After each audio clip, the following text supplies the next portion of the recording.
Good morning to all. Hope you are keeping well. Stay home, stay safe. Next, we'll move on to the next topic. That is, we in our yesterday's class we have discussed about the work done in isothermal, reversible as well as irreversible process. So now we are going to discuss about the new concept. That is, whenever we discuss about any chemical reaction.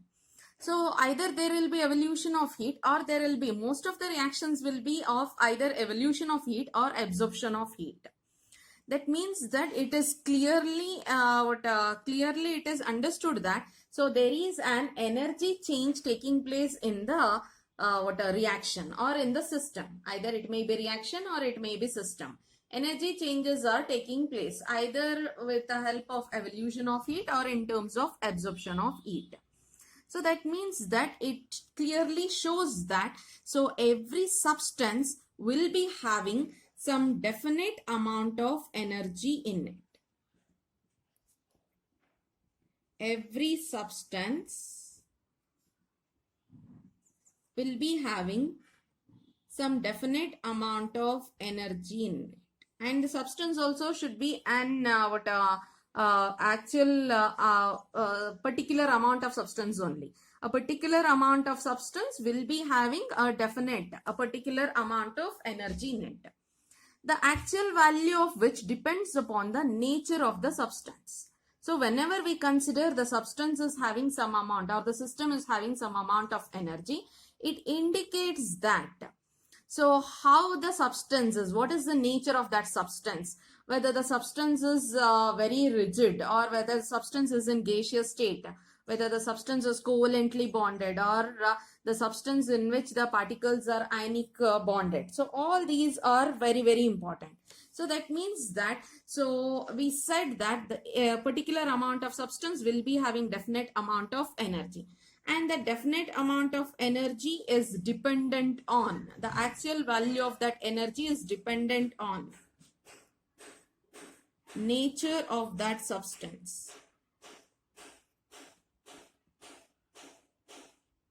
Nature of that substance and the condition in which that substance is. Condition of pressure, temperature, as well as volume and its composition. So based upon all these things, so the energy which is possessed by a substance is dependent. The energy of a substance is dependent on all these things. So it is, we say that the energy is an. So, but we know that some amount of energy is there in it. That energy is dependent on nature of substance, conditions of pressure, volume, temperature, and its composition. So let us now take. What is that energy is called? That energy which is being present in any substance you take, any substance, any system you take, it consists of some amount of energy. So, and that amount of energy is called as internal energy. It is nothing but it is internal energy. Internal energy U. We are indicating that one as an it has been indicated as U. So how to define or how to know what is that energy is, or how to define, describe, or how to calculate that energy, we shall see. So that internal energy, because any substance if it is there, it may contain atom, it may contain molecule, it may contain ion. So the energy of all these things togetherly is going to give rise to internal energy. So we can say that internal energy U is the sum of all different types of energies. What are all those different types of energies? And those different types of energies which are associated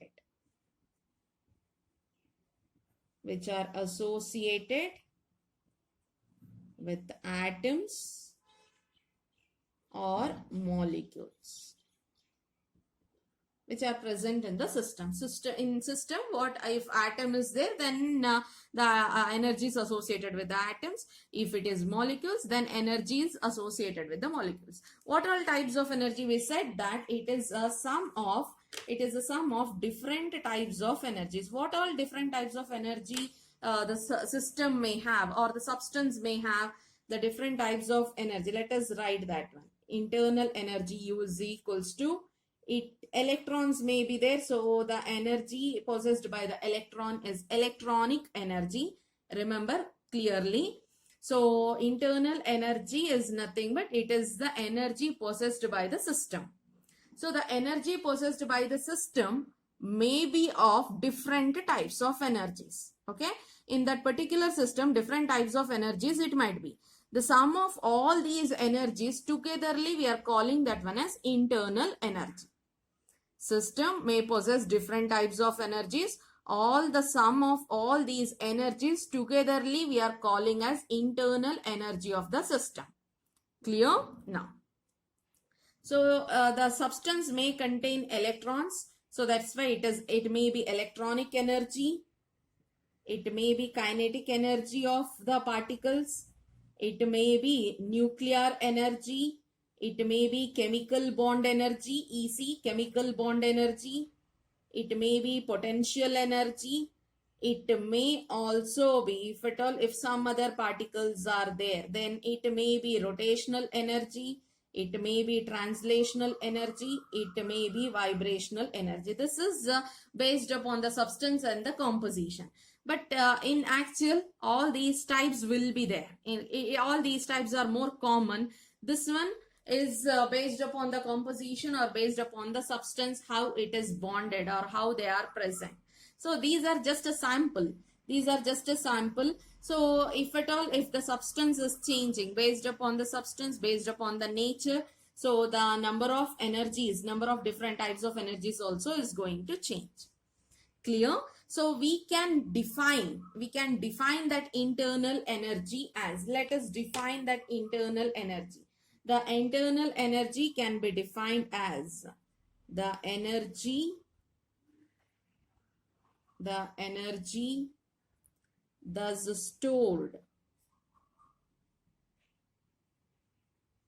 The energy thus stored within a substance.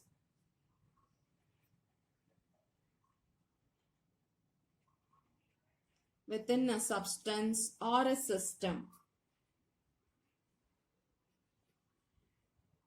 Either it may be substance or it may be a system, is called its internal energy. Remember the definition.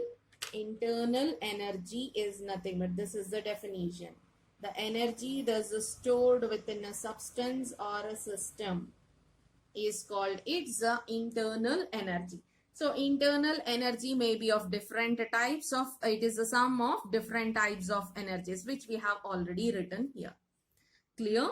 So the internal energy, we have written different types of, it is a sum of different types of energy. And we say that, and it is, this point is also very, very important, that is internal energy is, this one already we have discussed, already we have written, but we have not discussed. Internal energy is an extensive property.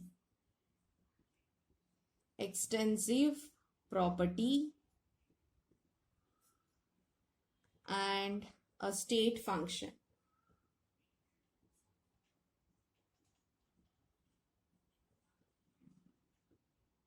Internal energy is an extensive property and a state function.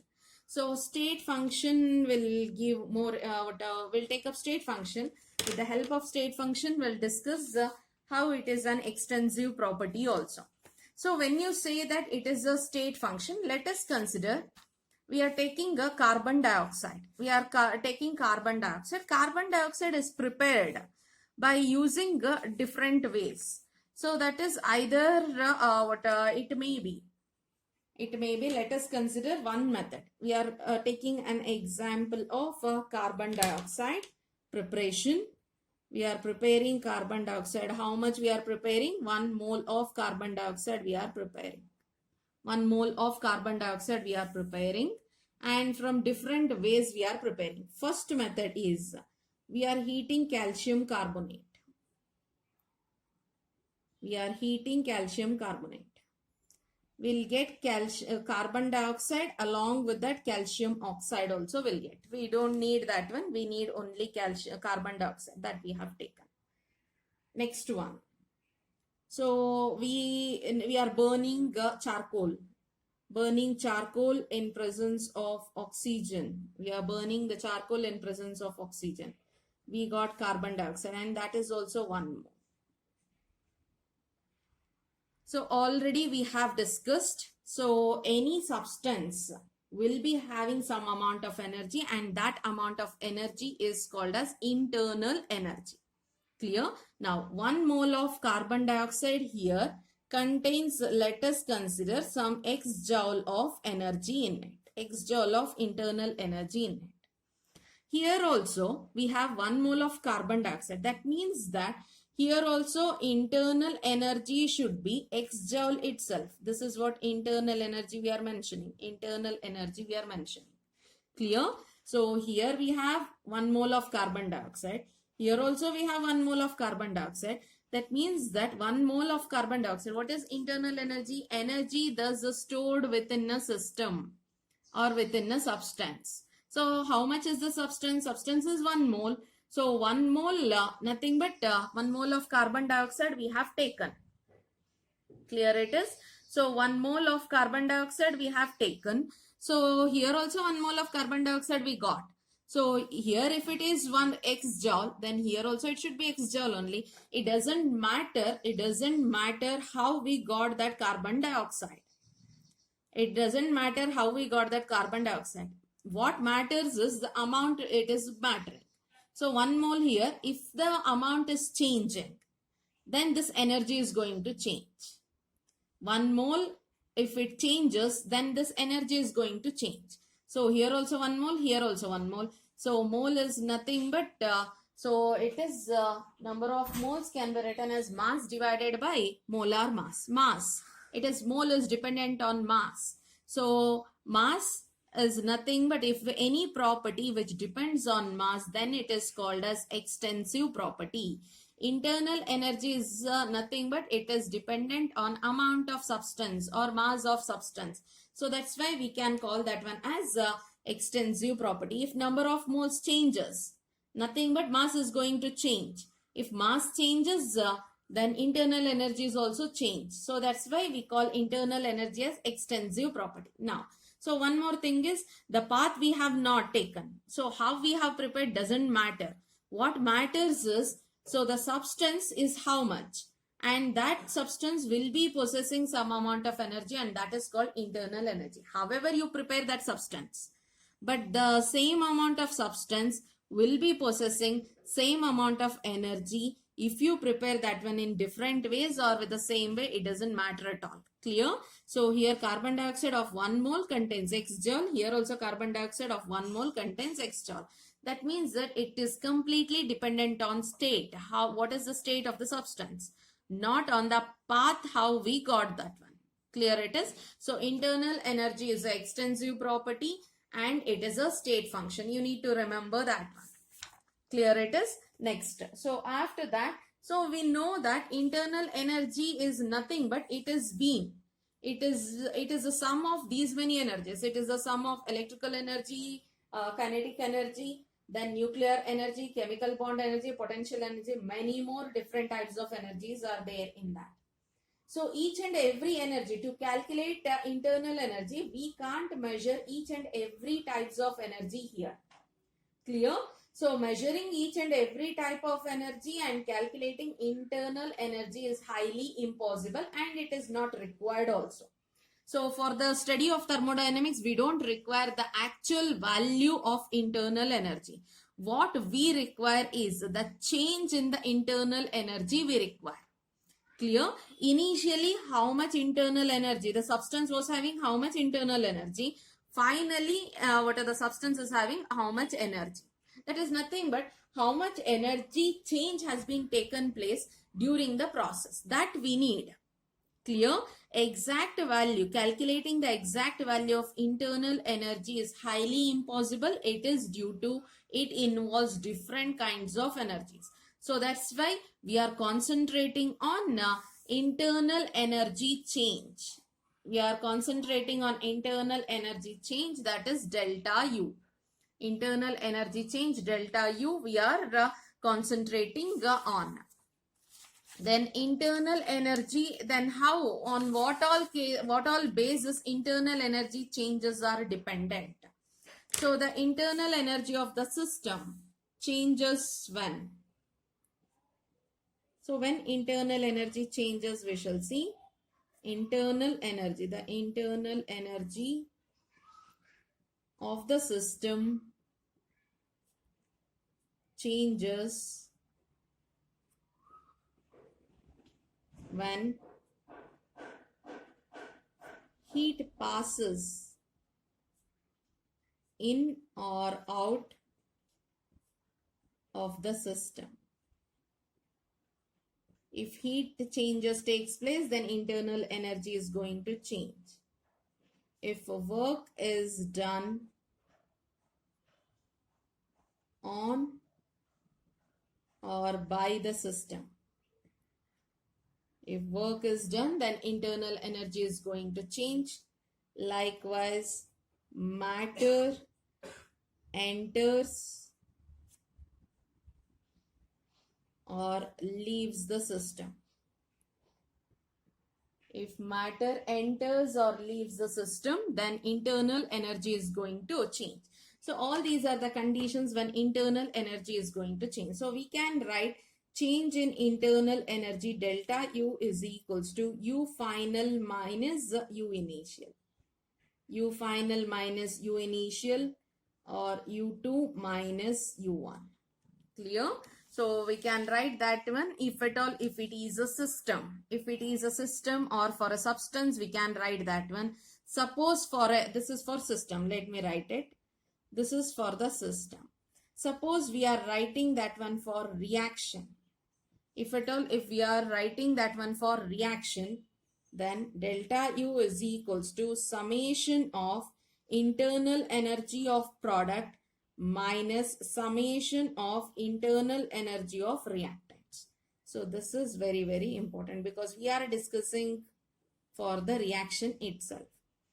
So change in internal energy is equals to what a summation of internal energy of product minus summation of internal energy of reactants. So what are the significant features of internal energy? Internal energy depends upon the quantity of substance. So very, very important. That's what already we have discussed, quantity of substance. So that's why it is called as extensive property.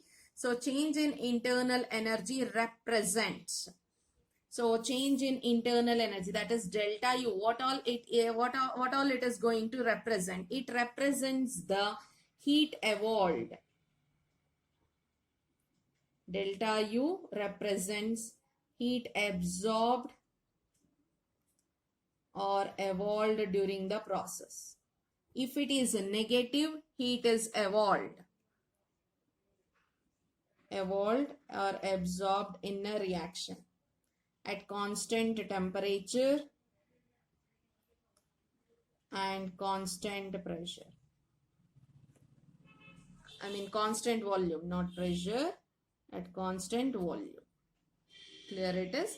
Now, so change in internal energy indicates, the sign indicates that whether heat is absorbed or evolved. Suppose let us consider, so what these are the conditions which are important. Make a note of it. So let me write that one here itself because it is much more important.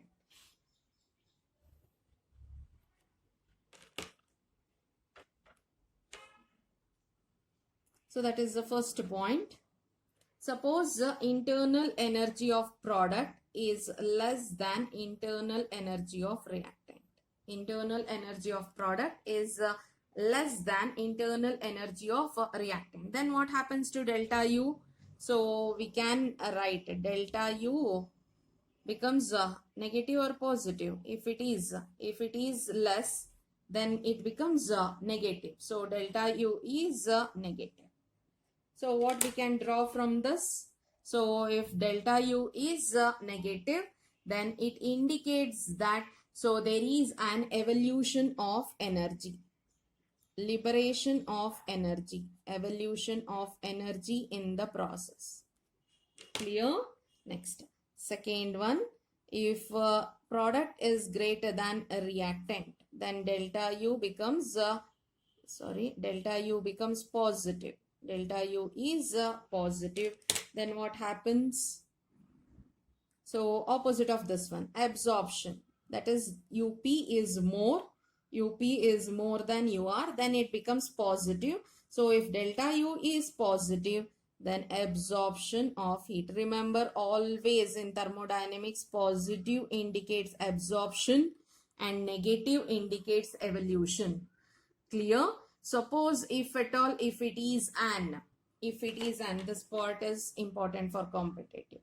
Suppose if it is delta U is equals to 0, delta U is equals to 0, then it is, so we'll write it down what it is. Then it is isothermal process of ideal gas. Ideal gas has been involved in the process. Ideal gas and temperature is constant. If temperature is constant, we call that one as isothermal process. Clear? So this is very, very important. Very, very important.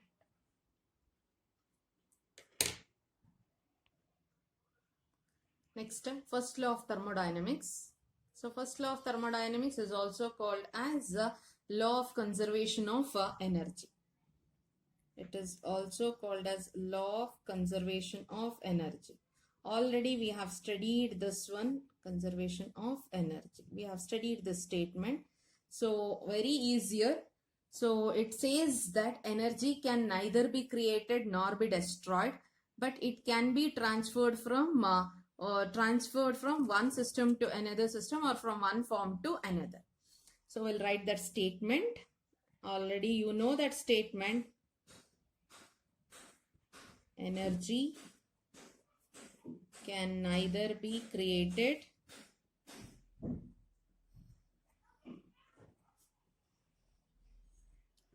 nor be destroyed.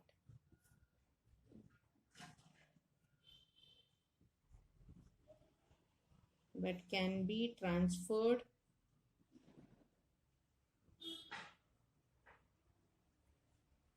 from one form to another form.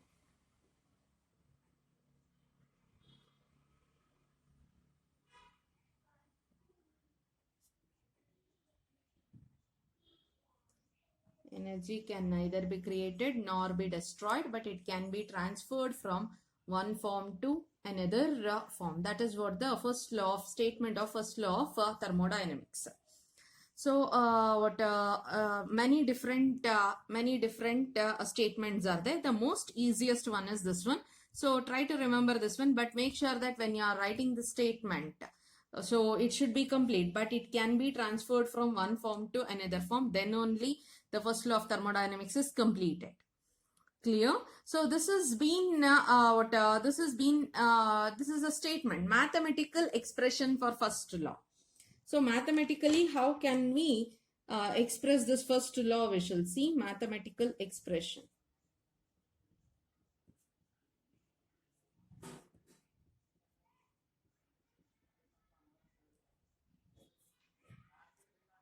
Mathematical expression is so let us first take up the system. We have taken a system which is in the initial state, and internal energy for this one is U1. Internal energy is U1. we have added some amount of heat to it. We have added some amount of heat to it.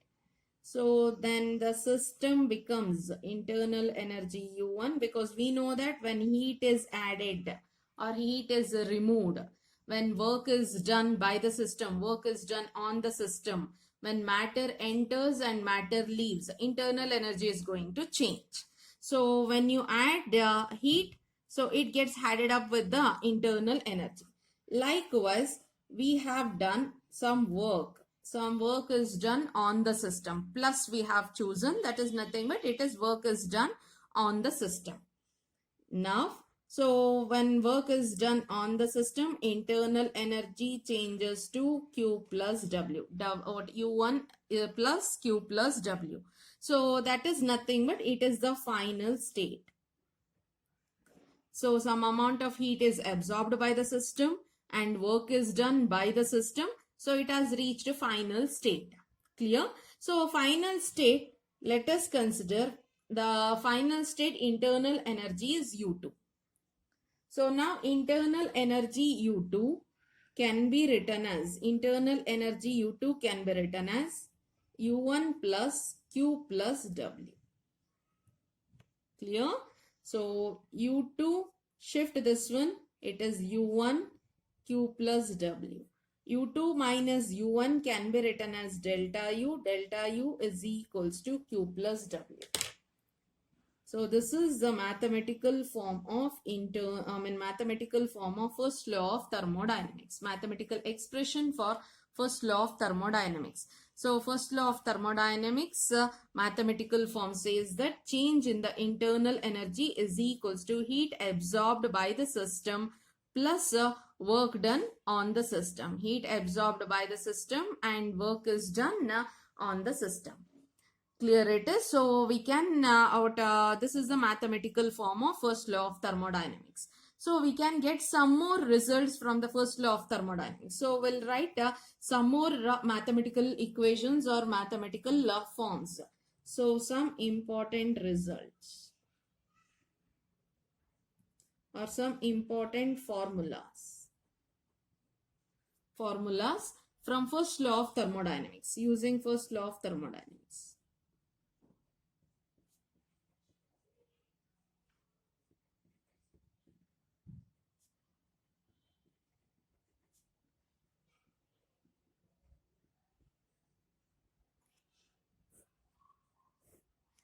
First law of thermodynamics. So under that, first one we'll consider.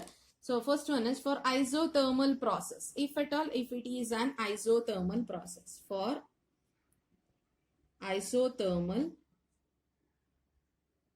let us consider isothermal reversible. Isothermal reversible as well as irreversible. Both together will take isothermal reversible as well as irreversible. Reversible as well as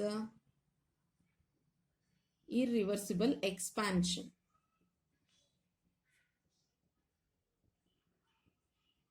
Expansion we are taking. So isothermal indicates that temperature is constant.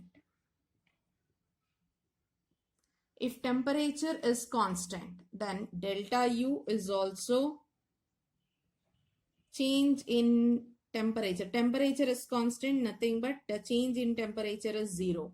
So if change in temperature is 0, then delta U is also 0. Or change in internal energy is also 0, because internal energy and temperature are directly related with one another. If it is if it is like this isothermal process, we are discussing about the isothermal process and it is for ideal gas. Clear? So it is for ideal gas we are discussing. Let me write that one also. It is for ideal gas. Then the process becomes, it is therefore, so we have already studied delta U is equals to Q plus 0. Delta U is equals to 0 means Q plus W.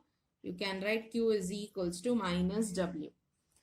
So Q is equals to minus W, and it is for ideal gas if at all, if it is an isothermal process. Clear? Now, So if the same thing, if it is reversible, so let us consider what a reversible expansion.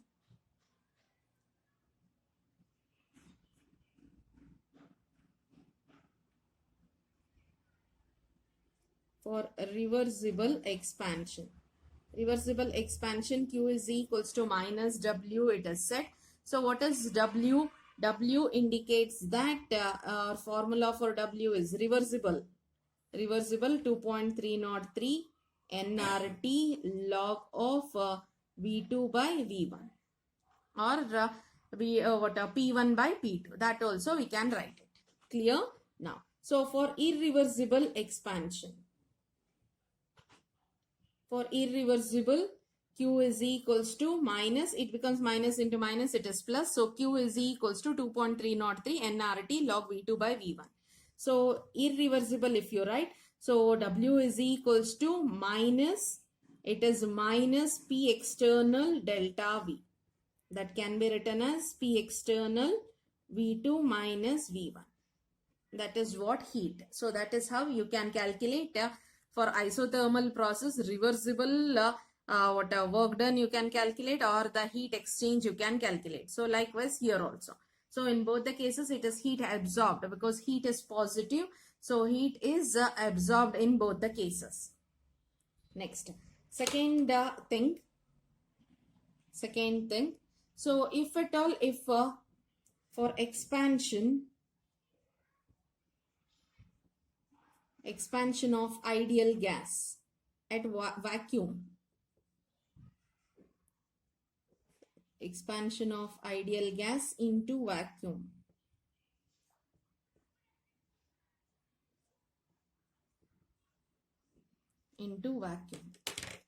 So expansion of ideal gas into vacuum, that is nothing but external pressure won't be. External pressure won't be. So remember, this is an important point too again. So for expansion of ideal gas into vacuum is nothing but external pressure will be zero. This condition is external pressure will be zero. If external pressure is zero, then what about the work done? So we know that if it is work done is there, then it is P external into delta V. That is the case. If P external is 0, then W is equals to 0. So that means that no work is done.